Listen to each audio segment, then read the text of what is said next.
Welcome, Coaster Sodders, for the first edition of Horror Spotting 2020. We're starting out at Universal Orlando Resort. Of course, we know that there is no Horror Nights this year, but we do have a lot of merchandise, events, haunted houses, some stuff in Islands of Adventure this year. So we're going to show you all of it. Right on City Walk, here is some of the first Horror Nights merchandise that you'll find.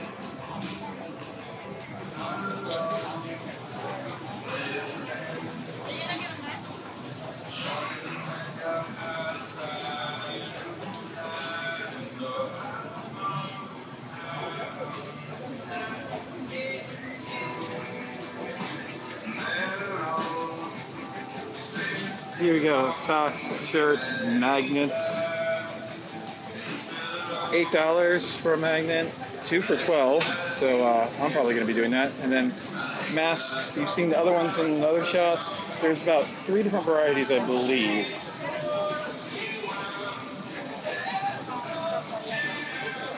There's more merchandise in the main store and in the tribute store, so we'll show you all that, but just wanted to show you that because the lighting is very nice when you're outdoors, of course. Now, Voodoo Donuts, of course, has a special donut, 2 special donuts. So go ahead and take a look at them and maybe give it a try. Here we go, we have the pumpkin donut, and then the HHN donut. And then a Universal AP donut, that's fun. Pumpkin donut, only $3.75. Let's go ahead and do it. That's not bad at all. The pumpkin donut was really good. Had a pumpkin-based filling, like a pumpkin pie-based filling, and it was really good.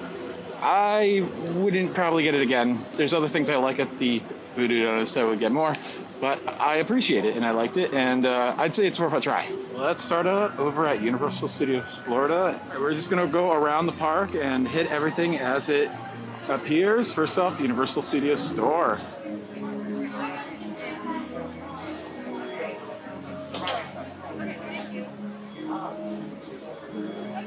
Right, new this year is the Scarecrow Skulk. You have to look around Universal Studios for 13 of these skeletons and then receive a candy bag sampler. More of the same stuff with cotton candy. Sour watermelon, Beetlejuice cotton candy. That actually sounds really good, actually.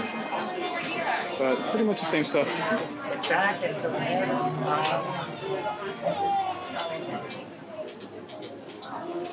Alright, let's go ahead and try this out. Scarecrow Stalk.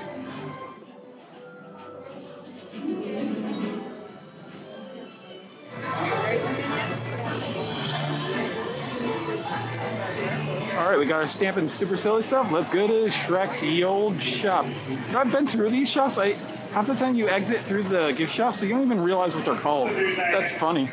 And here's our Scarecrow.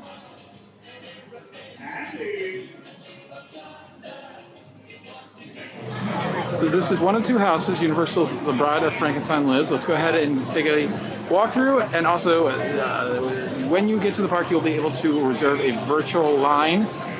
So very similar to Jimmy Fallon or when it was running Fast and Furious. So same deal.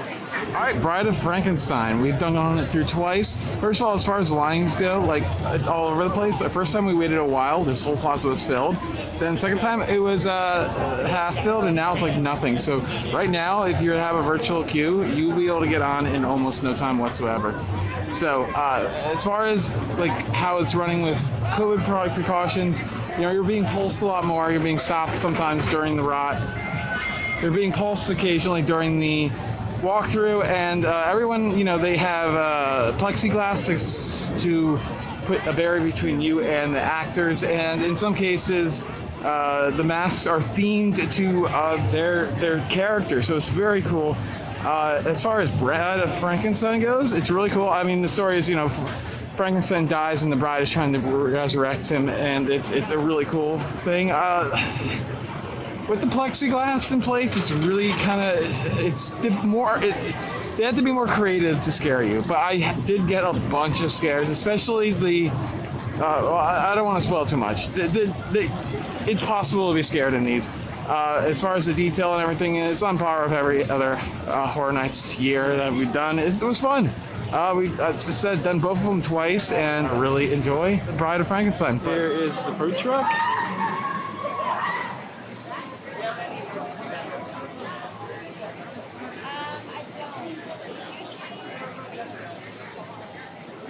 Again, we have another little pop-up booth for Halloween Horror Nights. This one is across from Monsters Cafe and Jimmy Fallon. Here in the New York Plaza, we have a lot going on. First, Revenge of the Tooth Fairy. Let's go ahead and take it for a walk through and let you know what we think of it.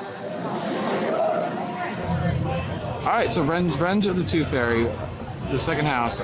We've done it twice as well, and I enjoyed this one a lot more on both of my runs. It kind of pokes at my emotions a little bit because it kind of like relates to a nightmare that I have, or like a recurring nightmare where I wake where all my teeth are falling out. I don't know what that says about me, but that's like the only nightmare that I ever have any memory of. So walking through this, like some of the scenes reminded me of that because like teeth are being pulled and stuff like that. So it was really creepy.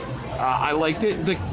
The character, the Tooth Fairies kind of look like Gollum characters, kind of weird, but yeah, it was really good. It has a narration going on while you're walking through it, which is nice if you pick up on some of those key things. I like how it's presented like a storybook when you enter in, and I'm probably saying way too much, so there you go.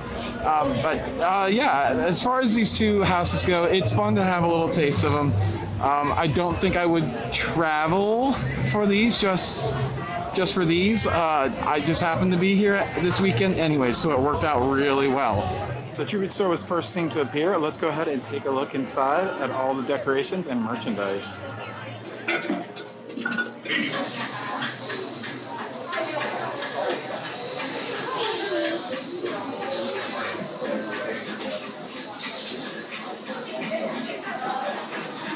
Here is the icon room. There we go, there's Jack. Man, I was hoping to see him this year, hopefully next year. Because I didn't go to Horror Nights until 27, so I missed him by a year.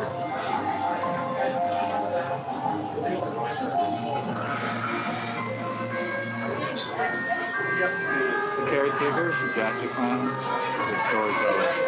There is the pumpkin, which actually has Horror Nights into a mold. Very cool souvenir. And a wall of pumpkins. Cash only today, and I just happen to have $6.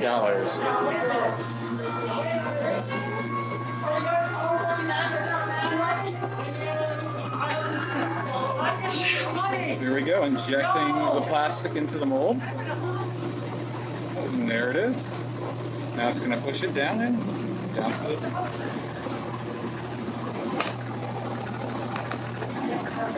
There we go. We'll take a look at it outside.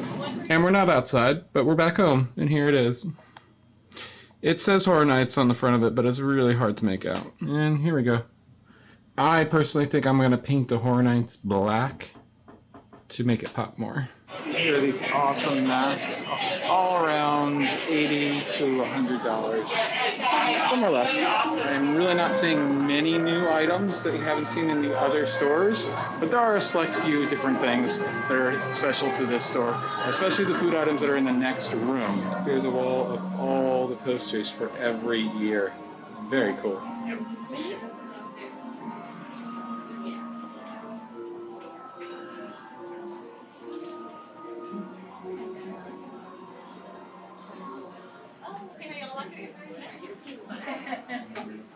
There we go, my first year.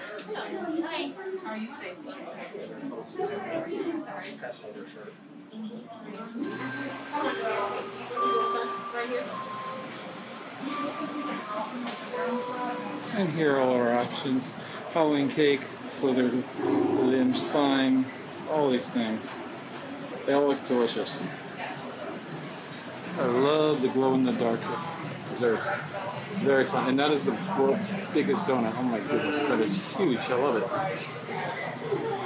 All looks amazing. I'm not going to try any of it, just especially since I just had that voodoo donut recently, and I haven't had enough sugar. And here is the Beetlejuice room. Very cool.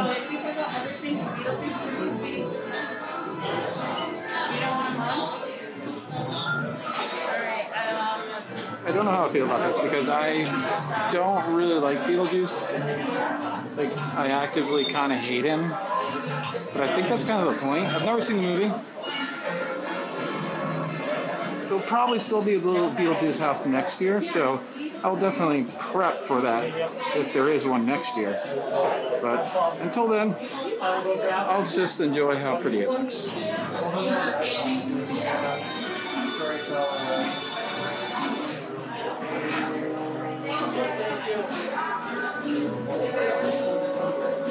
Frankenstein and the Bride. And the checkout counter is even themed. And that's it. Very cool. Enjoyed it very much so. I believe this is all Beetlejuice references, but oh yes, now serving. Yes. They'll be waiting for us. Dribbit Store is excellent as usual. It is practically like the 11th haunted house in a normal year, so it's definitely worth a walk through, and I highly suggest it, especially when we're only getting little bits and pieces of Halloween this year, which I'm perfectly okay with. Here's the other food truck right across from the entrance of Bride of Frankenstein. Here you can get those twisted taters. And beer, of course. There are all the prices and food items. All right, let's head into Sahara Traders to get our stamp. Once again, didn't realize this is what it was called, but I've been in here a billion times exiting Mummy. Here's the Mummy skeleton. Really like the pumpkin. That's awesome. Very cool. Very cool. Just gotta have his cup of coffee. Let's head into a shop I have never been into. So if it's getting you to go into shops for the scavenger hunt, they succeeded. Let's go find that skeleton or scarecrow. Here, well, there it is. Very nice. Love the theme on this one with the gold coins, the mushrooms, the fairy demon. Oh, that's awesome. Inside of Louie's, as a AP exclusive, you can get pizza fries, but only from Thursday to Sunday. All right, next stop, Film Vault. Let's go ahead and check it out. Inside the Film Vault, here we go. I'm not really a fan of this one. This one's kind of boring. All right, here we go for the Survival, the Transformers gift shop. Ah, I love this one. This one's awesome. Look at that. All the mechanical looking pieces. Very cool. Let's head into the 5 and done. This is the exit for Born Stuntacular. And here is our skeleton. He's okay. I think it's like a Frankenstein skeleton. That's cool. It is. That's very cool. I like that. Standing on top of a ledge. A lightning rod. Capilla Bamba! It has a skeleton bar. Let's go ahead and take a look inside. Great.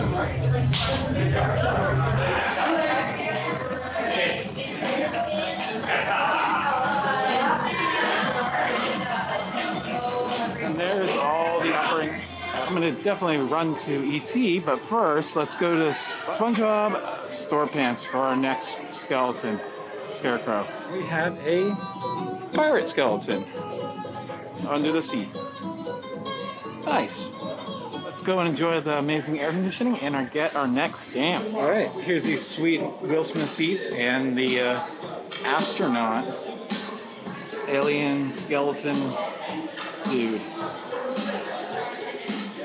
I love this guy. Awesome. All right, 2 more to go. Then we get our candy bag. The only good thing about Fast and Furious is the gift shop, so that's a little good thing because I have to go in to get the next figure. By the way, never reopen Fast and Furious Supercharged. Just keep it closed. It's not hurting anybody when it's closed. It's better off that way. This guy's okay. All right, we have 1 more left to go. Let's go to the San Francisco Candy Factory. And we have like 12 minutes to close, so we gotta hurry because I want to go ride with Fred Rock. Here we go, another store I have never been into and passed countless times. San Francisco Candy Factory. There he is. Nice. Okay. Definitely not my favorite. I think the Transformer one was my favorite. Last one? Yeah, last one. There we go. Woohoo!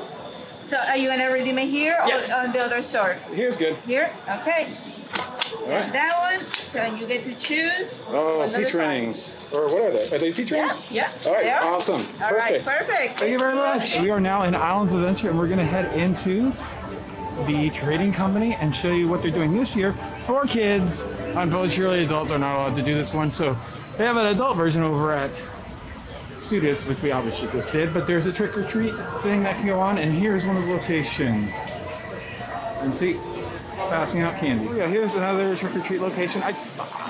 Here's one in the Christmas shop right at the counter. At Cats and Things has another trick-or-treat location.